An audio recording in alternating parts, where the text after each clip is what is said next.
Good afternoon, everybody. Thank you so much for joining our inaugural JHU grad camp for our panel session today.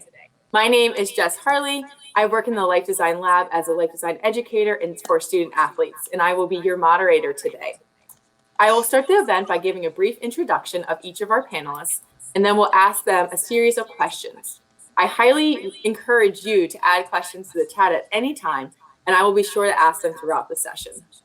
We will wrap up around 12:50 to allow you to take a bio break before the next sessions begin at 1 o'clock. As a reminder, the main topic of discussion today will be, how do I bring my identities to graduate school? We recognize this can be a sensitive topic and want to provide a welcoming environment as possible. So if at any point, if our panelists don't feel welcome or don't feel comfortable answering any questions, we will respect them and kindly move forward with the next question. So today, our panelists include Elmer Zapata-Mercado, Ariel Parker, and Sophie Melvin. Elmer is a sixth-year PhD student in the Biophysics department who will be defending his dissertation in 2 weeks. Woo! Big congratulations. Ariel is a fifth-year PhD student in the CMBD program in the biology department. And lastly, we have Sophie, a third-year PhD candidate in the chemistry department. Thank you all so much for being here with us. So the first question I have today is, what identities would you like to share with the group? Again, please feel free to share any of the identities that you're comfortable discussing. So Elmer, could you go first? And then Sophia, and then Ariel. All right. Can everybody hear me fine? Yes. All right, cool. So as Jess mentioned, my name is Elmer. I identify myself as a Latino. I was born and raised in Puerto Rico. So throughout my time in graduate school, that has given me a different perspective for what it is to be a Latino in graduate school. I also came to terms with my sexuality while I started grad school. So I identify myself as a gay male, and that's probably like the second time that I say that out loud in a professional setting. But I finally accepted that, and it's been great. I have worked with the university to advance policies at school to benefit community members of the LGBT groups. Also has Latino students, and I have worked tirelessly to advocate for those that need the most. Because I come from a low-income background myself, that's another identity that I'm very comfortable with sharing. I come from a very humble background, and I work myself to where I am now, and I want other people to achieve the same things. Thank you so much, Elmer. I know it's not easy to always share those out loud, and like you said, it's only your second time saying that out loud. So thank you so much for your courage in sharing that. We really appreciate that. Sophie, would you like to go next? Yeah, I'm Sophie. I use she, her pronouns. I'm like you said, I'm a third-year graduate student, and some of my identities, I consider myself a fierce ally and advocate for diversity and inclusion and equity. I'm from a small town. I consider myself a student athlete, still, even in grad school. I'm a writer, and I graduated from a primarily undergrad institute, and that community influenced me as well today. Thank you so much for sharing, Sophie. Ariel?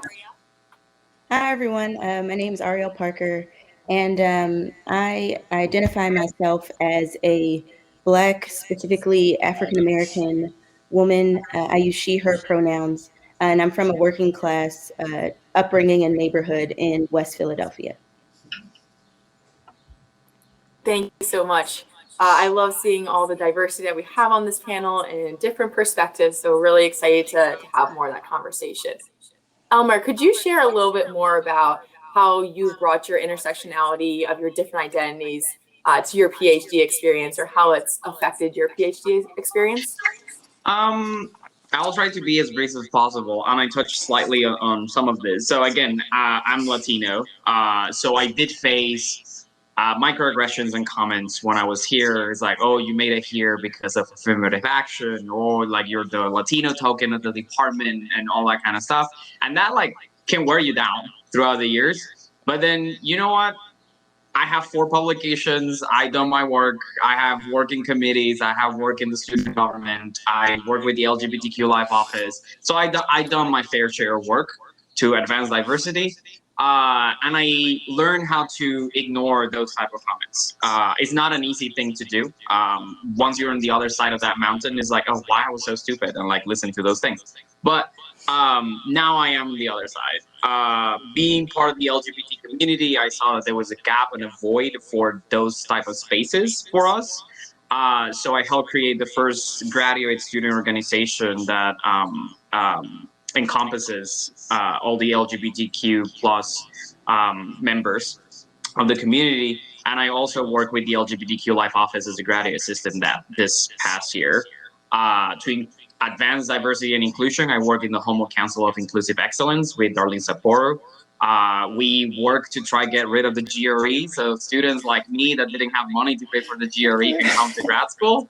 And a lot of departments at Hopkins already are not requiring the GRE. So I guess that small things can do great changes for the future. So I like to think that my experience as a gay Latino coming from a very low income background helped me understand, and I don't want other people to go through the same struggles that I did. So like make it easier for people. You are involved in a lot, and it seems like you've had a lot of accomplishments throughout your time here. So huge kudos to you. And on that point, I just want to ask kind of like, do you have any suggestions for people who might also be hearing those microaggressions or have heard them kind of all throughout their time on campus of how to get through hearing them and how you came out on the other end and have been stronger from it and have been able to brush them off? It was not easy at the beginning. When you hear that for the first time, first of all, growing up in Puerto Rico, everybody's Latino, and there's like no such thing as things that we see here in the United States. It's like, oh, you're Latino, so you must eat tacos or something like that, you know. So at the beginning was hard, and it did take a lot of time to process those. But if you have somebody you can talk to, if you have friends or a family member, I will say that probably friends are better at these things because your family members like, don't listen to them. You're like, you know, like the family is always there to encourage you no matter what. But then friends might be more blunt and more realistic. And so it's like, listen, you will see these things. You just have to take your time. Don't listen to them. And I know that it sounds cliche, to say it's like, oh, just ignore them and keep walking. It's not an easy thing to do, right? Just have somebody to talk to. If you don't have a close friend or a partner, a spouse that you can talk to, I'm sure that your university have resources that you can talk to people. If not, shoot me an email and then we can converse about that too. But I will say that probably the best way to deal with it is just walk away. Because if you're like me, I would like to respond back, and normally my mouth would get me in a lot of trouble.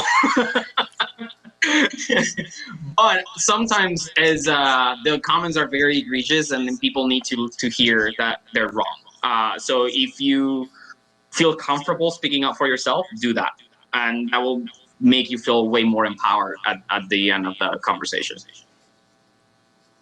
I think that's great advice because sometimes it does need to be said. Like, that's inappropriate. You should not be saying that. And they need to understand that it's not okay to say those comments. So I appreciate you being willing to also be there for other people if they need to talk to them. I'm also here if anybody needs to talk about that stuff as well. Ariel, I know you mentioned in our kind of pre-discussion that you felt this pressure to be exemplary due to your identities.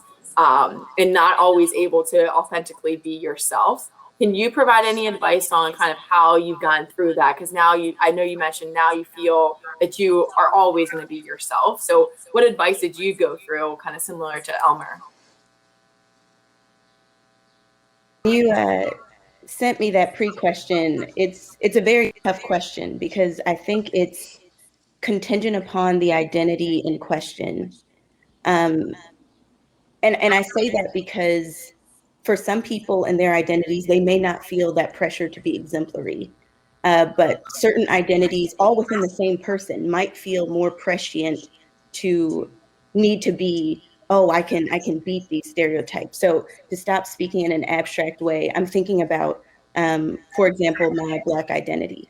So due to history and oppression. There are stereotypes that exist in the academy, in government. Forget stereotypes, they also manifest into real tangible disadvantages for Black people. We could talk about that forever. And so the pressure to be exemplary related to that identity, I'm thinking of the old adage, you got to be twice as good to get half as much. I can remember being told that when I was a child and feeling that still, even as an adult.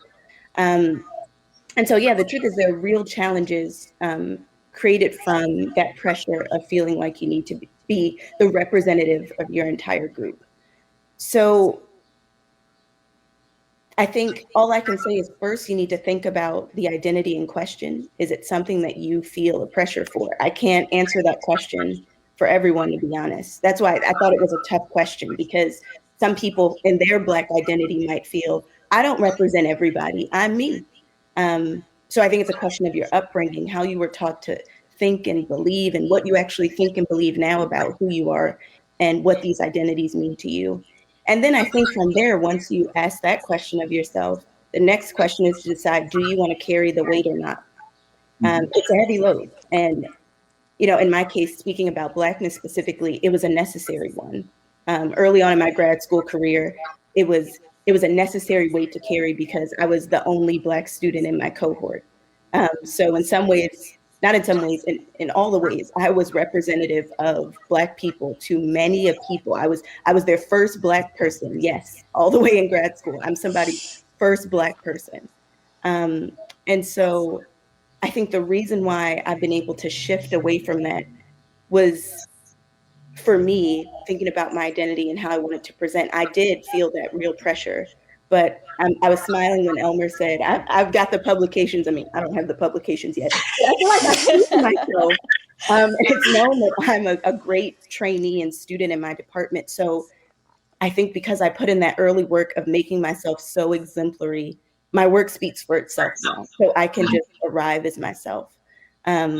So I guess all I can say is, for people, if you go to a graduate program and you're the first, or, oh, you're the only one this time, it's been a few years, there is a real pressure that you may or may not feel to be exemplary. And you can choose to carry that weight of that pressure or not. If you choose to, just remember to take care of yourself. You are not defined by the expectations or the stereotypes of others. And also, I'm willing to bet that by your virtue of being here, you were already stellar because you had to overcome barriers to get here in the first place. So that don't even question your own being stellar. That's awesome advice. Thank you so much. I really appreciate you sharing your experiences and understanding that everybody has their own different experiences as well. So thank you for acknowledging that.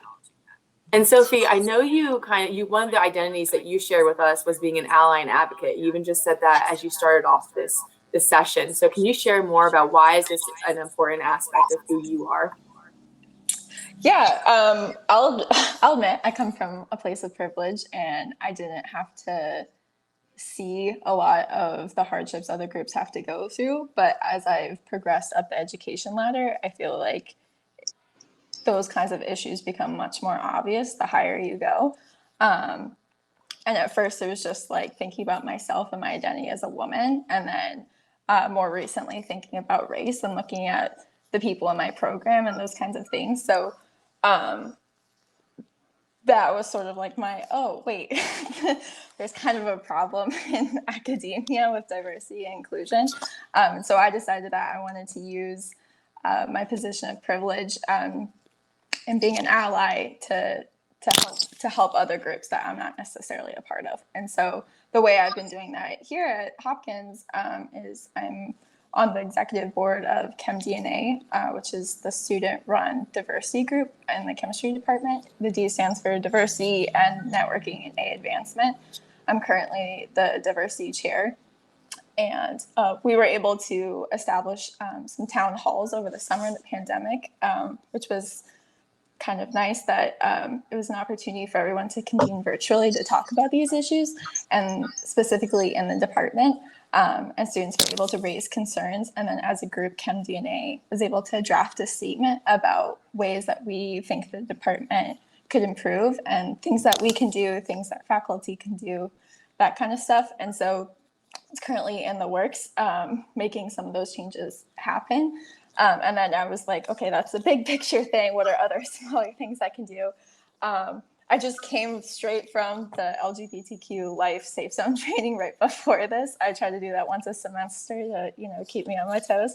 I also run a diversity journal club. So once a month, we pull articles that are related to STEM and diversity, and then we talk about them.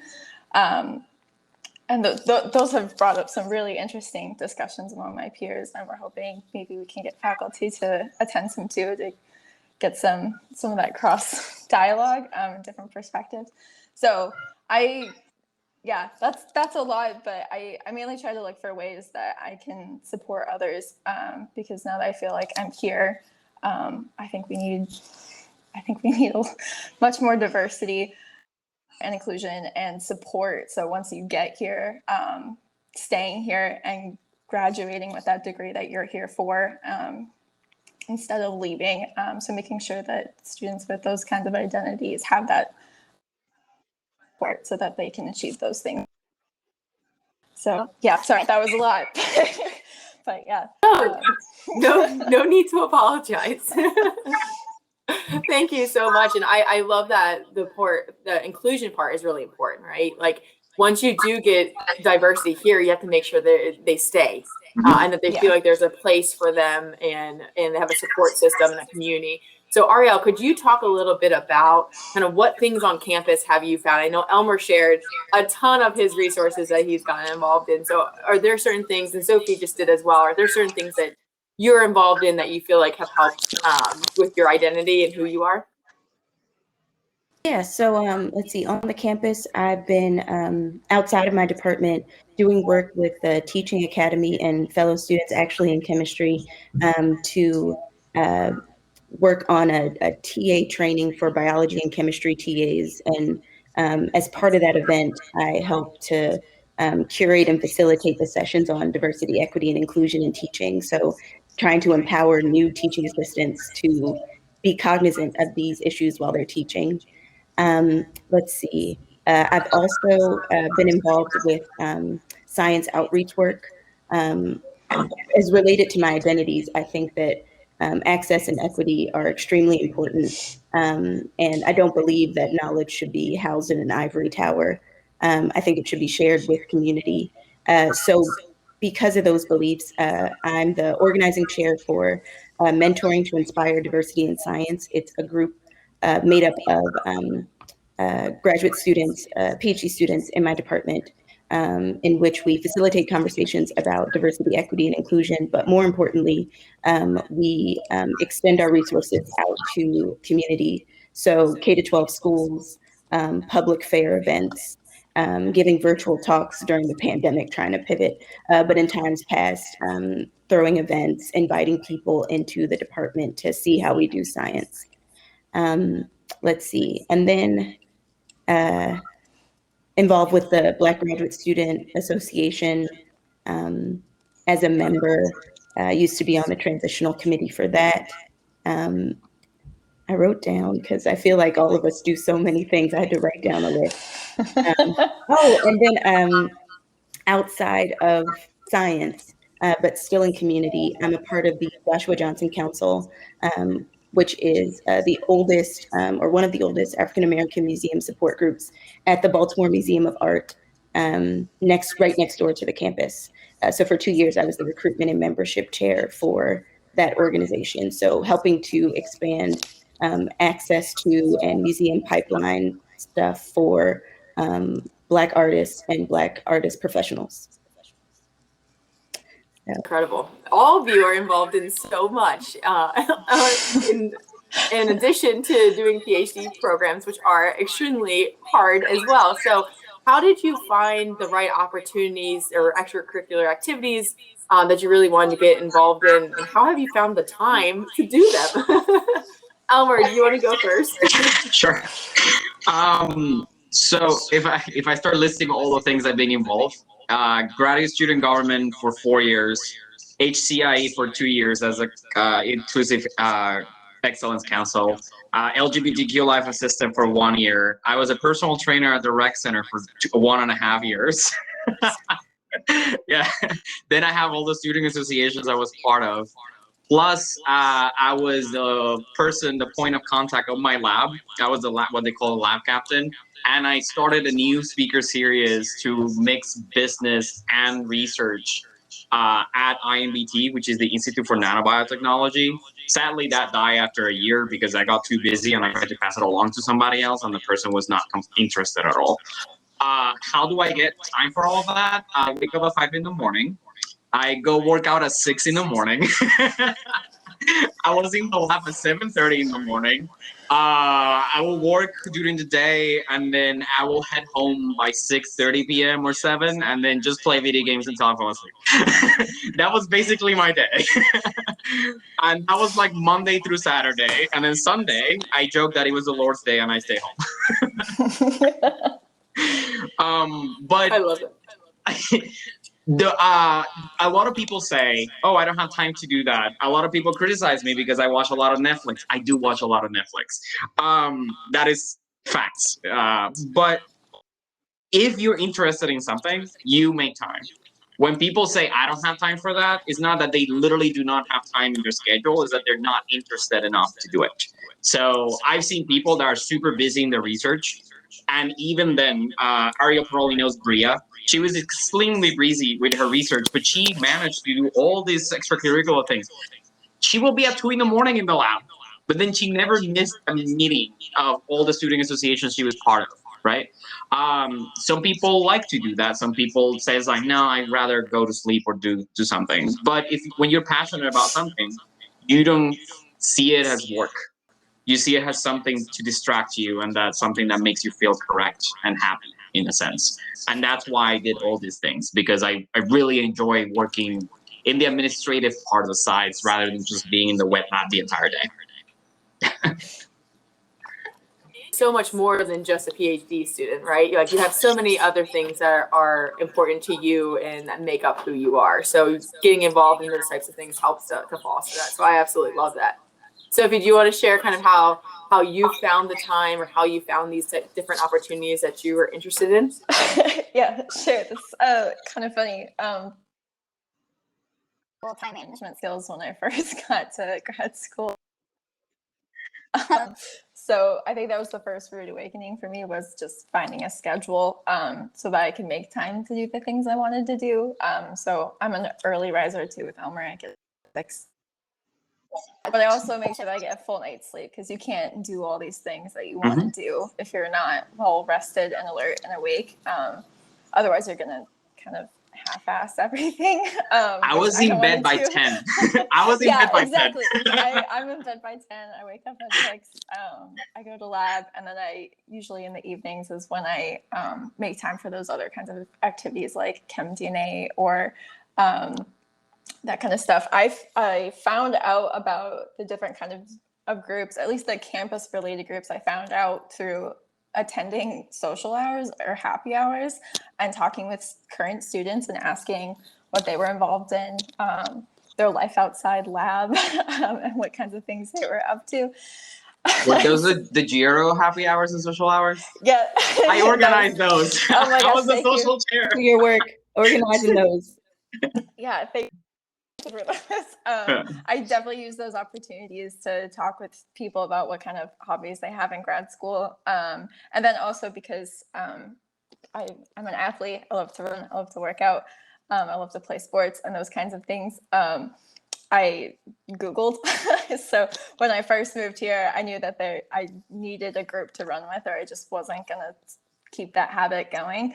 And so I searched Baltimore running groups, and I found Charms. And I found in their running club that they have.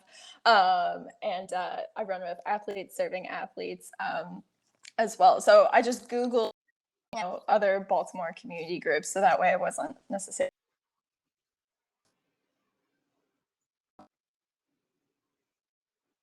because I didn't want to be too bubbled in. So yeah, Google and talking to people. Yeah. Those are great. And Ariel, do you want to share kind of how you found your opportunities? I know there's some that were out in the Baltimore community as well. So how did you maybe find those opportunities that aligned with things that were important to you?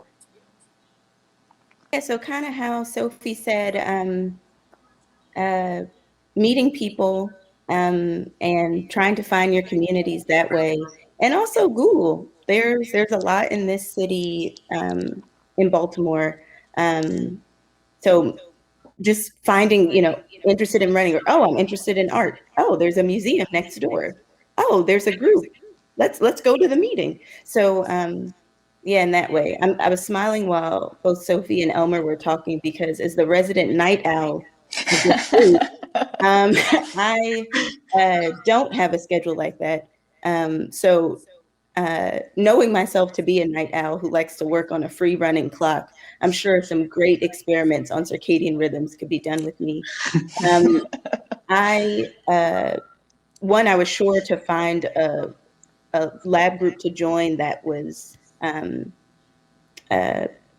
flexible with hours. I don't work in a 9-to-5 lab. We're all night owls. So I find time by scheduling my fun time. So kind of going in the opposite way, because I know I have things to do related to work or department work or DEI work or something. So I say the weekends. I was smiling when Elmer said Sunday's the Lord's day. Yeah, I don't touch the weekends. I don't.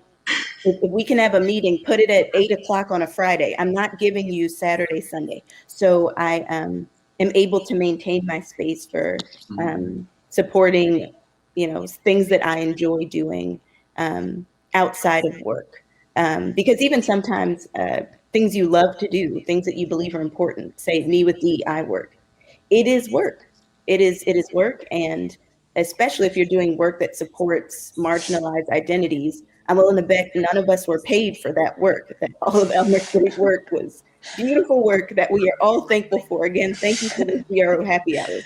But we don't, everything isn't, paid. So I'd say I went in the opposite direction of making sure to carve out space for the time that supports who I am outside of work. I have to add that for many years, I will say, because we tend to accept what people before us did, and then they will work 7 days a week, 10 hours a day, no breaks, no this, no that, and then we tend to accept that. And I was not happy at all my first 2 years in grad school. I wasn't. Once I started deciding, it's like, no, Saturdays is my day and Sundays as well. Saturday I do minimal work, so I accommodated my schedule that only thing I needed to do on Saturdays was to go to work out and then just pass cells that takes like an hour in the lab. And the rest of the day was mine. Once I started doing that, I felt so much better. I do have to say that sometimes you feel guilty because you see all your coworkers around you putting all these crazy hours, and then they give you like, what are you doing? It's like, well, I'm doing my work. My results are there. Like, that's all that matters. You get paid for 40 hours a week, not 80. I'm sorry. Yeah, you need to like start helping, respecting yourself and your time. I think that probably resonates a lot, even with our undergraduate students, because they probably feel that same pressure of everybody else is doing work. How can I just leave it and go do something fun? But it's really important, right, to have that time for yourself and to invest in you and take care of your mental health as well. So I definitely appreciate that and appreciate all the tips for how they can find the time to both find or do things for themselves, but also get enrolled in other extracurricular activities. So thank you. I wanted to ask a question too along the lines of how did you all decide to come to Hopkins as a university, and like how did your identities play a role into that?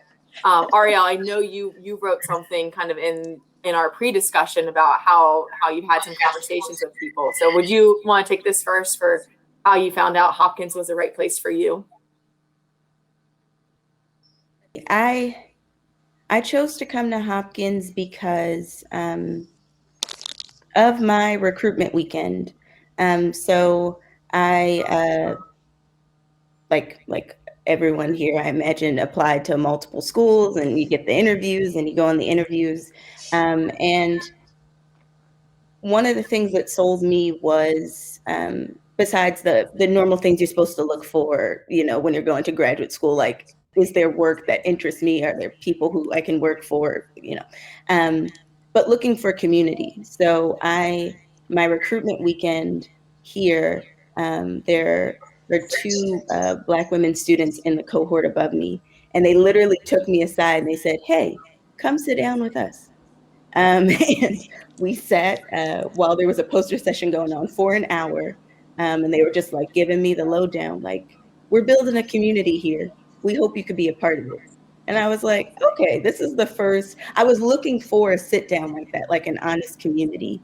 And yeah, this place had it. And I'm happy to say that, like, within my department, because of that initial thing, I've kind of continued the thread. And now we've convinced a number of Black students to come. And we have a big enough cohort where of Black students across the whole program, where we now can't get a single brunch reservation. We got to break it up in two. So, so yeah, having honest conversations with the people there, especially knowing if, like, you know, advice point, if you know certain identities for you are so salient that, like, you're coming in with this, everybody's going to see it. Everybody's going to assume certain things. I need people just like me.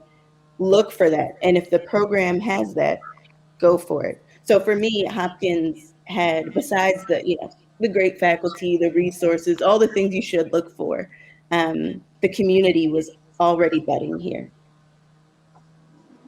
How you said you convinced other students to come here. I had to laugh when you said, like, you convinced them. You decided that you were gonna they had to come here. They had to join this community. So I love that you were willing to talk to those people too now and give back for the future generations of PhD candidates at Hopkins.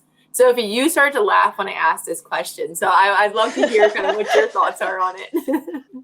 So I thought Hopkins was out of my league. When I was an undergrad, I sat down with my PI at the time, and he told me straight up, he was like, "I think you should search for a woman PI to work for. So you should only apply to schools that have at least one woman in the department." Because he thought that was the environment that I would blossom in. And he was right. So we split my list. I think I had like 20 schools. We split them into reach, like attainable, and like a shoe-in. And I didn't even get into some of my shoe-in schools. So that whole system was, I don't know what information he was operating off of, but it was useless in the end. And so I applied to a bunch of schools, and there were a bunch of recruitment weekends I attended, and I actually couldn't figure out what was bothering me about all of the visits until the Hopkins visit. So when I attended the poster session at the Hopkins visit, I felt like afterwards, when I went back to my hotel room, I was like, wow, that was really fun. And I talked about science for like 80% of the time, was just talking to students about the research that they were conducting. And I realized that was what was missing from all the other recruitment weekends. When people were talking about their science, it was more of like a drag, and they're tired and they're grumpy and they just want to graduate, and they don't have lives and all this stuff. But I felt like, at least here, not to talk bad about other schools, but I at least felt here that it felt right that people were excited about the research they were conducting. Like, going to lab was something they look forward to, and obviously everyone has their bad days, like that's unavoidable, but people were excited about their topic, and people were excited about the happy hours that were happening on campus, and excited about the sports leagues. And I had people trying to recruit me to like the chemistry soccer team already, like that first night. So I just felt like the energy was different. And so that was what I was paying attention to. And then it checked my box of having women in the department that I could see myself working for. So in the end, ended up being those conversations with the students that made me feel welcomed and excited. I keep saying excited, but that was really it. That was the selling point for me. Awesome. Elmer, do you have anything to add to this question? It's a crazy story. I did a summer internship in the University of Arizona in Tucson. And right after that, I got selected by the Puerto Rican Senate to go to Congress for a semester, an intern in Congress. So while I'm in Congress in Washington, I interned in Senator Gilburn's office, senator from New York. my mom sends me a WhatsApp with a picture. It was an envelope from Johns Hopkins University from the program of Biophysics. It was just a flyer. It was just like, oh, apply now for this program. And I remember that I told my mom, just throw it away. I'm not going to enter to that school. And then also like application deadlines were just Louis. It was beginning end of November, so it was my mom was like, well, if they send you this, you never know. I was like, I don't even know how they got my address. I don't know. Just throw it away. I'm not going to enter that school. And then she just hounded me for like an entire week. It's like, you should totally apply. You never know. You never know. It's like, you know what? Just for you to shut up, I will apply. I remember I went back to Puerto Rico after my internship, and I went running to the beach because I live nearby the beach. When I come back, there's an email from Johns Hopkins University inviting me for recruitment. It was the first school that called me to go interview at Hopkins. I applied to 8 schools. I only got accepted at University of Arizona as well. My PI there wanted me. And at the end of the day, the decision came down to, I love DC and I want to do policy work. And Hopkins is an hour away. And there's a lot of more things to do in DC that there are in Tucson. Also, I'm not gonna like sugarcoat it. The name Johns Hopkins opens a lot of doors, like a lot of doors. So yeah, and then every single time my mom, like, I complete a milestone on my degree, my mom was like, remember when I sent you the picture? I was like, okay. Yeah, so that's how I ended up here. Yeah. Your mom was looking out for you, for sure. Yeah. That's great. So I know we have a comment in the chat, and I know it was just a comment, but I also wanted to kind of ask a question based off that. So for people in graduate school, and if you feel like you don't belong or you have that imposter syndrome because everybody else in your program is from these high-end schools, Ivy League schools, how do you go about that? Like, what advice do you have for somebody like Susan who might be feeling that right now, a little bit of that imposter syndrome? Does anybody want to take a stab? I would love to answer that one. Okay, go ahead, Elmer. I read the comment and I identify with that. I had to say it at the beginning. People will tell me that, oh, you're the token of the department. You know what? I'm gonna keep this PG-13. Screw it. I went to a small college in Puerto Rico. The University of Puerto Rico, Mayagüez, is known by the engineering programs and agriculture. I did chemical engineering. And then when I came here, these kids from Harvard and Princeton and like Brown and like whatever, this like, I went to Harvard. It's like, okay, you know what? My school beat you in every single competition, every single time. Just because you went to Harvard doesn't mean you're better than me. Like, absolutely not. And then you can completely demonstrate that when you go to classes, they don't perform as like a Harvard student. You will like think. Hollywood has created this idea that because you go to Harvard, you're like better than everybody else, or like that person is better than you. That's absolutely not true. You are you. You are a good scientist. You're here, and it's proof because you made it this far in your academic career. That's your first proof. And you cannot let anybody tell you that you're not enough and that you're not worth it and that you can't be here. That said, imposter syndrome is very real. Once you're here, there's a lot of big fish in the same pond, right? And then you tend to make yourself look smaller. And I felt that way for many, many, many years. And then one day, I was like, you know what? I'm just going to list down all the things I've done. And I've done 2 times or 3 times as much as any other student in the department. And they're not even done. They're not defending. I am. So I can be here. I am worth it. And I'm enough. So if somebody makes you feel that way, just don't. Because you just don't feel that way. And I know it's easier said than done. But if you're here, that's your first proof that you are worth it and that you're enough and that you deserve to be here. So don't let anybody tell you otherwise. Do you mind if I Yeah, go ahead. No, definitely jump in, Sophie. My first thought when we were talking about Harvard, I was like, what? Like, it's hard. But about like imposter syndrome, I felt like So at least for Johns Hopkins, I'm sure other schools operate differently for the chemistry program. After you take your placement exams, you enter a room and there's like a panel of professors and they look at like your record and they basically sit and decide what classes you're going to take and they ask you about what labs you're interested in, etc. So I distinctly remember this was like when imposter syndrome like hit me really hard. I walked into the room and I sat down and they like dramatically opened my file and they're like, "You went to Hobart?" And I was like, "Yeah." And they're like, "I've never heard of it." Like no one on that panel knew the college that I'd gone to. And I was like sitting there like, how did I even get in if these people like don't even know where I went to college? And like my undergrad didn't have graduate schools. It was like really small. My class size was like 300 people or something. Like it was crazy small. And then like I have the line of peers outside the door are all like Ivy League students. They're just sitting there like, we've never heard of you, basically.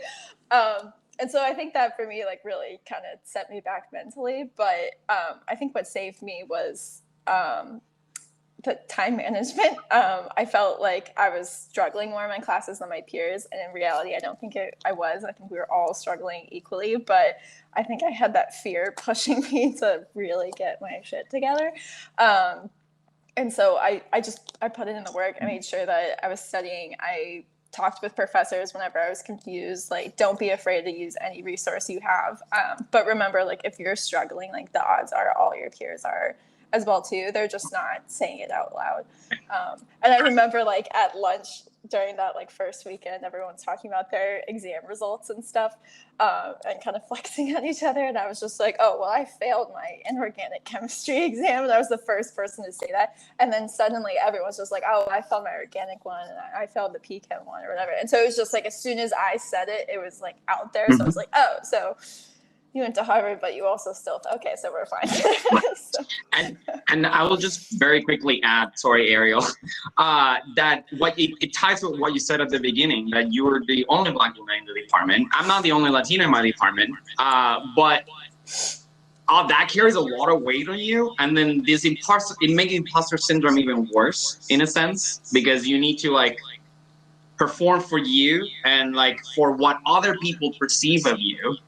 Right? But then once you come to terms, it's like, listen, I don't represent the people behind me. I am me. This is what I'm going to do. Just go with it. And you are enough. Just believe it. Trust me. You just have to believe it yourself. Because other people do believe it from you. Like the professors that accepted you into Hopkins, they believe it. Yeah.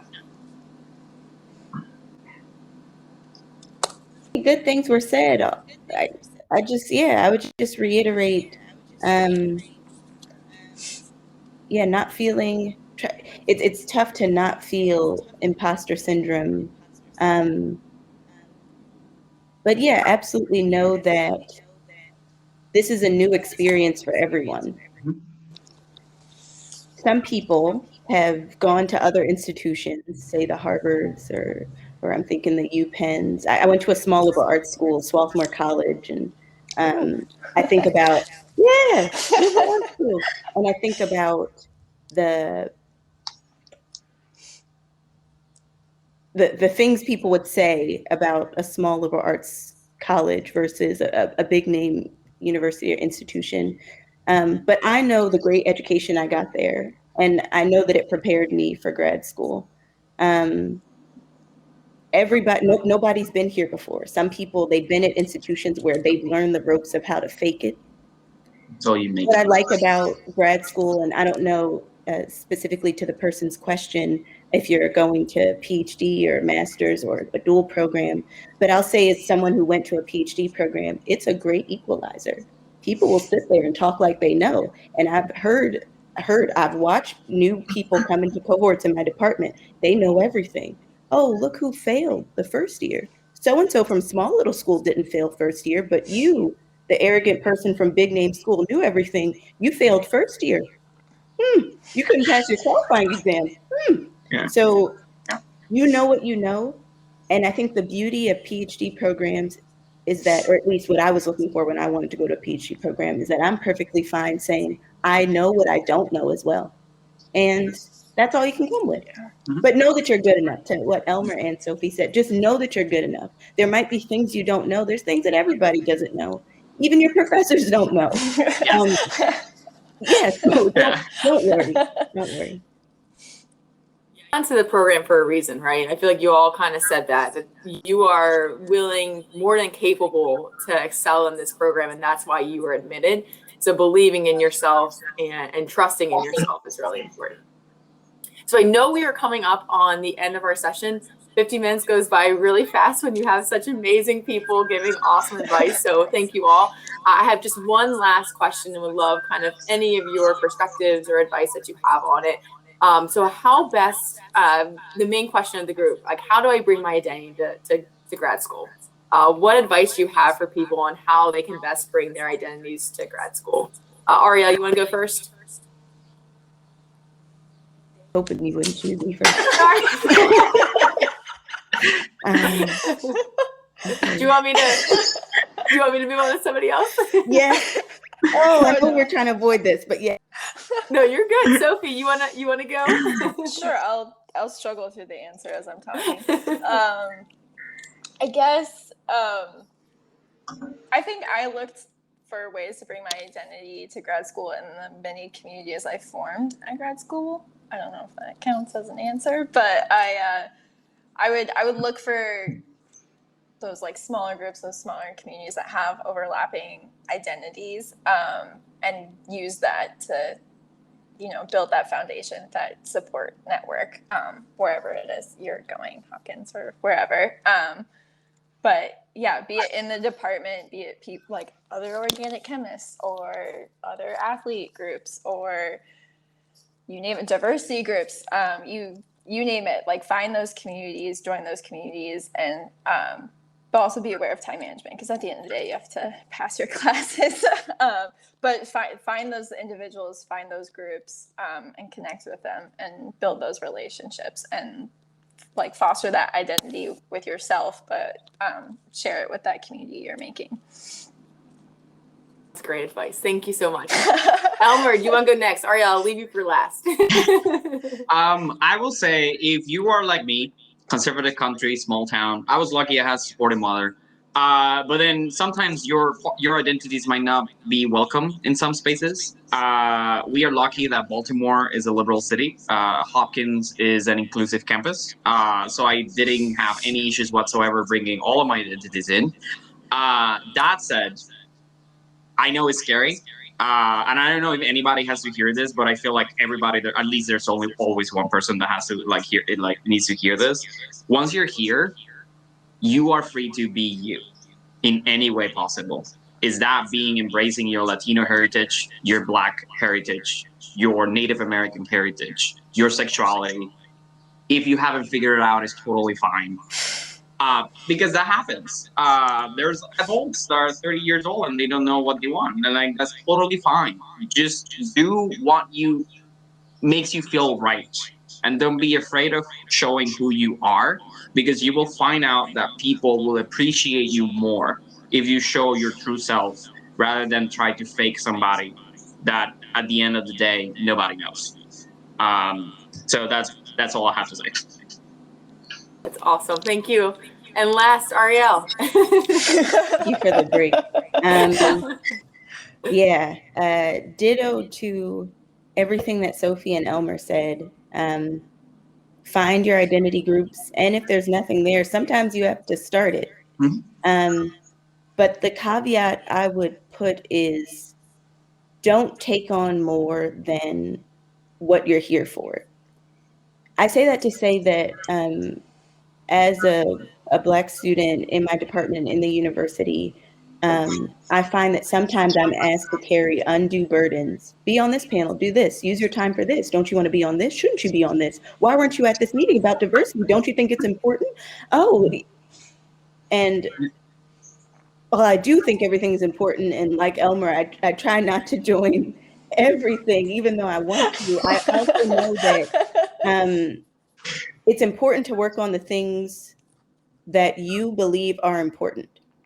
And I say that to say, I think about Elmer's point earlier of, it's not work when you believe in it, when you enjoy the work. Like I could see the smile on Elmer's face as he's talking about all the great work he's done here at this university. We're going to miss you when you defend in a couple 2 weeks.